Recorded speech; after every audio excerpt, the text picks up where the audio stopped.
Puluhan awak media dan influencer mengikuti sosialisasi pengawasan pemilihan partisipatif bersama Bawaslu Provinsi Sulawesi Selatan.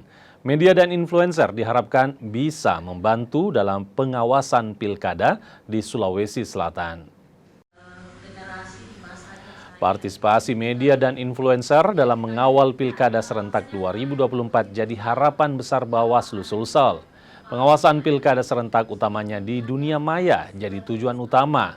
Media dan influencer dilibatkan. Apalagi saat ini konten-konten kampanye hoaks, politik uang, ujaran kebencian hingga konten yang berpotensi melanggar aturan pilkada kerap ditemukan di dunia maya. Banyak hal yang memang dari sisi kami membutuhkan daya dukung dari para mereka, karena kita menyadari penanganan pelanggaran yang masuk di Sulawesi Selatan sampai hari ini ada 28 laporan dan temuan, itu juga bersumber dari data dan dokumen di ruang digital.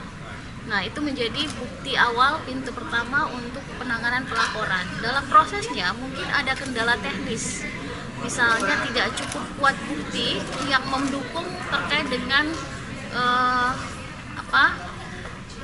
bahan dari digital ini. Tentu perlu pendalaman informasi yang lebih produktif, lebih efektif untuk bisa menguatkan syarat formal dan material dalam penanganan digital.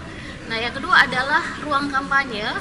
Bagaimana kita menyadari semua pergerakan dan aktivitas kita itu terinformasikan melalui media sosial. Nah, tentu pekerja-pekerja inilah sebenarnya kita harapkan menjadi bagian penting yang akan mendistribusikan informasi, aktivitas kerja, dan penanganan pelanggaran yang telah dilakukan oleh Bawaslu.